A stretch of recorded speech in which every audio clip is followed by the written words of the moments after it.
Hola, ¿qué tal? Hoy es sábado 31 de agosto y es un placer el poder concluir este mes de agosto con una de mis preguntas favoritas de las cuales hemos recibido. Esta pregunta proviene de la hermosa ciudad de Juárez, ahí en la frontera con El Paso, y es una pregunta que definitivamente abarca o contextualiza a la mayoría de nosotros, personas que conocemos de Dios, personas que a veces nos preguntamos si conocemos a Dios, porque la pregunta es simple, la pregunta simplemente dice, ¿puede una persona perder la salvación, asumiendo que es salvo? ¿Puede el cristiano perder su salvación? Es obvio que esta es una pregunta de mucha relevancia, pero antes de tratar de responder la pregunta, yo quisiera dejar algunas cosas en claro. La primera de ellas es de que el material donde sacamos estas respuestas a las preguntas, donde estudiamos esto, es de el comentario bíblico gratuito.org, que es la página en la cual, en español, donde el Dr. Bob Utley presenta los comentarios de la Biblia exegéticamente. Implica que versículo por versículo se desmenuzan, se pone el contexto gramatical, histórico, de todo este tipo de experiencias que nos ayudan a entrar en temas especiales, que es parte de la página. Y a raíz de ello es de que abrimos la oportunidad para que cualquier persona en cualquier contexto pueda hacernos preguntas tanto a un servidor como a Dr. Bob Utley, y él también puede responder parte de ellas, porque mucho de esto ya lo escribió él, ya lo predicó, está en la página completamente disponible gratuitamente para todos. Entonces, esta pregunta con respecto a la salvación, si se pierde o no se pierde, yo quisiera, antes de responderla, de que tuviéramos dos consensos. El primero de ellos es el estar de acuerdo en lo que es la definición de la salvación. En otras palabras, ¿de qué es el hombre salvo? Si es que somos salvos, ¿de qué somos salvos? Y la segunda es, ¿por qué somos salvos? ¿Qué es la salvación y cuál es el propósito de ello? Entonces, dejemos en claro algunas cosas. Número uno, en lo que yo entiendo y lo que hemos estudiado a través de la palabra de Dios, la salvación es primeramente, antes que otra cosa, es de Dios. En otras palabras, Dios es un ser que consume, es un ser que es santo, que es perfecto, y que Él demanda de todo aquel que se acerca, que se aproxima o que se relaciona con Él. Literalmente demanda esa perfección, esa santidad, esa justificación. Por lo tanto, lo que el hombre necesita ser salvo es primeramente de Dios, de la ira de Dios, del hecho de que somos enemigos de Dios, de que nadie nace siendo un hijo de Dios, de que entendemos que el hombre no necesita una mejor versión de sí mismo. El hombre necesita, cuando encara a Dios, necesita arrepentirse antes de poder tener una cercanía a Dios. Entonces, somos salvos primeramente de Dios. La segunda cosa es que somos salvos de un infierno. El infierno básicamente lo que es, y otra vez la Biblia no da detalles de esta vida después de la vida, pero basado en lo que acabo de decir, por definición el infierno es simplemente pasar una eternidad encarando a Dios sin un mediador. El tormento más grande para el ser humano es literalmente el hecho de encararse con el juicio, con la justicia, con el castigo, con la ira de Dios sin un mediador. En su misericordia, el Dios que demanda justicia ha provisto un justificador. Su nombre es Cristo, el cual está accesible, el cual tenemos acceso hoy en día, pero es obvio que el tiempo está limitado en cuestión de que este día puede regresar Cristo por segunda vez. Este día podemos tomar nuestro último hálito y fallecer. Entonces, si el hombre muere sin haber encarado o haber hecho lo letal que Dios es, lo consumidor que Dios es, Dios se ha encarnado entre nosotros, Dios se ha hecho beneficioso a través de Cristo. Típicamente uso la analogía de la electricidad. Papá fue un electricista y trabajó para una compañía eléctrica por muchos años, y en la electricidad tenemos positivo, negativo y el neutro. Entonces el neutro típicamente regula o hace beneficioso lo que típicamente es letal. Entonces pensemos en esos términos con respecto a Dios. Dios es letal. Dios no es una persona que simplemente la podemos esterilizar o ponerle ese concepto romántico donde simplemente oramos a Él y Él, como un genio de la lámpara, responde a nuestras necesidades, el cual lo hace y se complace en hacer. Pero por encima de esto, Dios es santo, es justo, es perfecto, demanda eso de nosotros, y en Cristo lo letal, lo que consume, se ha hecho beneficioso. Entonces, somos salvos de Dios, somos salvos de un infierno, y lo último es que somos salvos de nosotros mismos. Cuando conocemos a Dios, cuando entregamos nuestra vida a Dios, somos salvos, tenemos la habilidad sobrenatural de enfocarnos en nosotros mismos y en lugar de engrandecer nuestro reino, empezamos a engrandecer el reino de Dios. Y el engrandecer el reino de Dios es enfocarnos en quién es Él, su santidad, su justicia, su majestad, y una vez más compartir que el Dios que es letal se ha vuelto o se ha convertido beneficioso. El precio a pagar, obviamente, el cual Cristo pagó en la cruz del Calvario, Por lo tanto, salvación es de Dios, salvación es de un infierno o condenación eterna, y lo último es de nosotros mismos. Ahora, esa es la definición de la salvación. Espero que no sea confusa, pero otra vez podemos entablar la conversación. Estamos proveyendo correo electrónico, hay una página de internet donde pueden contactarnos, pero el propósito ahora, porque somos salvos de acuerdo a la palabra de Dios, en el Antiguo Testamento, la salvación, la razón de ser salvo es para ser un siervo o es una vida de servicio. Todo inicia con la persona de Abraham, obviamente, e inclusive te puedes ir hasta Adán si quieres, porque en Adán fue puesto en el huerto para ser mayordomo o siervo, el cual fracasó trágicamente, quiso ser dueño y el resto conocemos la historia de él. Pero en el caso de Abraham, su elección, padre de la nación, padre de los judíos, padre del judaísmo, la fuente o la base del cristianismo y obviamente también del islam, por la cuestión de su hijo llamado Ismael. Entonces, dentro de esa elección, dentro de esa manera en que Dios lo rescata o lo salva, es para servir. Antiguo Testamento es para servicio. En el Nuevo Testamento, a través de Cristo, la salvación, el propósito es para similitud a Cristo, para caminar en semejanza a Él, para que nuestros pensamientos, sentimientos, acciones, en inglés decimos la palabra worldview, para la manera en que la perspectiva de la vida sea semejante, sea compatible, sea la de Cristo puesta en nosotros. Entonces, una vez más, definición y propósito. Tenemos el privilegio, Arel y yo, de ser padres de 3 adultos mayores ya. Digo mayores, pero ya no son niños, son jóvenes, pero son adultos. Y dentro de los 21 años que tenemos de esta experiencia de ser padres, si alguien me preguntara a mí qué es la definición de la crianza de los hijos, yo diría que ser padre de familia es proveer respuestas a preguntas que los hijos no saben, que tienen y que eventualmente van a tener. En otras palabras, cuando uno típicamente instruye a los hijos, típicamente uno es percibido irrelevante, los hijos dicen, ¿tú qué sabes? O, en fin, ustedes saben, es una estira y afloja en ese aspecto. Siento que la pregunta de esta mañana con respecto a si la salvación se pierde está en ese contexto.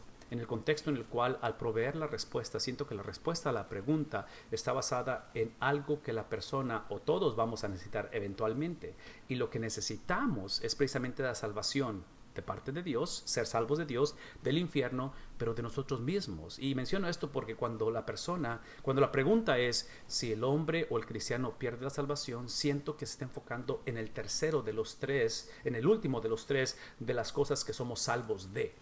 Y en este caso es de uno mismo. ¿Por qué? Porque la pregunta tiene como en sí una implicación de que la salvación depende de mí, depende de que yo me mantenga fiel, de que yo pueda, de que yo salga adelante o de que sea salvo, que acepte el perdón de Dios. Y la realidad es que la salvación no depende de mí. Por lo tanto, la respuesta a la pregunta, que es legítima, está incluyendo el último de los 3. Y mi invitación es de que nos enfoquemos en el primero. ¿Por qué? Porque si la salvación principalmente es de Dios, es obvio que la salvación es de Dios, para Dios. Entonces, creo que la pregunta no es tanto si podemos perder la salvación, pero si empezamos con Dios, entonces la pregunta es si Dios puede perder uno de los suyos. Y creo que la respuesta a esa pregunta está incluida en la pregunta, ¿no es cierto? Porque es obvio que Dios no puede perder uno de los suyos. ¿Qué significa esto? Bueno, aquí está la seguridad, la garantía, la certeza de la salvación. Es de que yo pienso en la ilustración de un tripié, algo que tiene 3 patas o 3 piernas, y que esos 3 componentes es lo que hace que una persona sea salva y es la base de esta respuesta. Y rápidamente quiero explicar esto porque el tiempo se nos acaba. Pero la primera de ellas tiene que ver, o la primera de ese componente tripartito, tiene que ver con la experiencia de ser justificado. Es la experiencia de que Cristo, a través de la fe, si es el vehículo en el cual nos lleva a Cristo, y una vez más lo hace beneficioso como el neutro, con el positivo y negativo, de tal manera que poner nuestra fe en Cristo es confiar en su confiabilidad, de que Él tiene la habilidad de satisfacer al Padre y de que Él no solamente pagó por nuestro pecado, pero Él nos ha entregado su justicia. Entonces, esa primera pierna o pata del tripié es simplemente la persona es regenerada, es legalmente hecha justa o aceptable delante de Dios, y eso implica que a nivel de pecado o de maldad el hombre es libre de ello legalmente. No implica que sentimos la libertad, muchas de las veces no la sentimos, pero legalmente somos libres del pecado. Típicamente en nuestra iglesia, en First Baptist en FAR, decimos que el cristiano peca porque quiere, no porque tiene. La persona que no es salva tiene una obligación legal de pecar. El cristiano peca porque quiere, porque ahora es libre, legalmente libre. Esa es la primera. La segunda de ellas tiene que ver ahora con lo que llamamos perseverancia. En otras palabras, tenemos la seguridad del creyente, que es la primera de todo lo que acabo de explicar. La segunda es lo que significa ahora la perseverancia de aquellos que hemos sido salvos. Y esta perseverancia es simplemente como en el matrimonio, lo he dicho en otras ocasiones, todo matrimonio que considere la palabra divorcio no la va a hacer. En otras palabras, una de las bases para el matrimonio, para no rendirnos, es nunca considerar la palabra divorcio. Es obvio que no estoy implicando que tenemos que tolerar abuso y todo ese tipo de situaciones que son tóxicas y que van en contra de la naturaleza divina. Todo lo que estoy diciendo es que hoy en día somos muy prontos, somos muy rápidos en considerar el divorcio. Por lo tanto, eventualmente lo que consideramos como una opción se cristaliza, se produce en una realidad y en fin, el resto lo conocemos. Traduzcan esto en la cuestión del cristianismo. Cuando la persona es salva e inicia esa relación de pacto con el hombre con Dios, entonces lo que produce es la habilidad de mantener el curso, el propósito de servicio, el propósito de similitud a Cristo. Entonces, uno de los resultados que produce la salvación es el mantener el curso, es el mantener una actitud de siervo o de servicio, donde típicamente lo traduzco una vez más en una relación de trabajo, en una relación como ciudadanos, en una relación entre esposos, entre hermanos. Imaginémonos una generación de hombres y mujeres salvos, porque eso es lo no negociable, somos salvos, primera de las patas, de las piernas de esto, y que produce a una persona como siervo, porque lo opuesto a siervo que es una persona que pide ser servida, ¿verdad? Entonces, ser libre de sí mismo es mantener esta actitud de siervo y creciendo en similitud a Cristo. Una vez más, la seguridad de la salvación está basada en la obra redentora de Cristo. Somos justificados por Él, somos transformados por Él, somos sellados por Él, le pertenecemos a Él, pero eso produce, es el producto de ahora de una perseverancia. La tercera de ellas, que es la última que voy a explicar, que es probablemente una de mis favoritas porque es la que más abusamos o malinterpretamos o desconocemos, no es solamente la seguridad de que somos salvos, no es solamente la perseverancia, que es el producto de ser salvo, pero la tercera es la preservación que Dios trae. Y cuando pienso en preservación, pienso en los productos que requieren refrigeración. Cuando vamos a comprar algo a la tienda y regresamos del supermercado, hay productos que tienen que ser puestos en el refrigerador para que se preserven. Esa es la imagen de que Dios, el Dios que nos ha salvado, el Dios que nos ha regenerado, el Dios que nos ha hecho libres de pecado, el Dios que nos ha separado para Él, es el Dios que nos da la habilidad de caminar ahora en esa perseverancia, que es obviamente modelada a través de Cristo Jesús, y son 33 años de perseverancia en la tierra, pero es el Dios que eventualmente, cuando Cristo muere y Cristo está literalmente tendido, su cuerpo sin vida, su cuerpo donde su espíritu se despegó de él ese viernes cuando él dijo consumado es, y su espíritu se separa y literalmente hay tinieblas en la tierra, hay un terremoto, en fin, hay eventos históricos que nos narran que Cristo falleció. El hecho de que el Espíritu de Dios trae a Cristo ese espíritu una vez más y lo trae a vida nuevamente es el concepto de preservación. Es el concepto de que la razón que Cristo resucita de entre los muertos como el Hijo de Dios es porque el Padre escoge proveer, darle la habilidad de resucitar. Entonces traduzcamos eso en nuestro contexto. Aunque no hemos muerto físicamente nosotros, y todo lo que acabo de decir eventualmente lo experimentaremos como cristianos, pero en este momento la realidad es esto. La manera en la cual tenemos una certeza de que no se pierde la salvación o que Dios no pierde uno de los suyos es que Dios decide perseverar a sus hijos, de que la perseverancia es el producto de alguien que me está preservando, de que la perseverancia no es simplemente porque yo soy mejor, porque no he hecho lo que hicieron los demás, porque a veces lo hice pero me arrepentí y regresé. Es literalmente Dios, el mismo Dios que nos escogió, el mismo Dios que nos llamó, el mismo Dios que nos dio la habilidad de responder, es el mismo Dios que sostiene al hombre para que ese sostener o esa preservación sea manifiesta en que el hombre, porque es el componente de ambos, ¿verdad? Es la intervención divina con el componente humano. Entonces, a manera de paréntesis, quiero dejar bien claro esto. Espero que esta explicación de casi 14 minutos no nos deje o no me interpreten de que estoy diciendo que la soberanía de Dios nulifica la habilidad del hombre de decidir. Todo lo que estoy diciendo es que la soberanía de Dios lo que hace, su gracia y misericordia, le da la habilidad al hombre de tomar la decisión de aceptar a Cristo. ¿Qué estoy implicando? Que el hombre sin Cristo no tiene la habilidad por sí mismo de escoger a Cristo. Una de las cosas que realmente me han traumado y me han dejado literalmente así con un concepto que no sé ni cómo procesarlo es cuando veo en los medios sociales que la gente pone fotos o gráficas.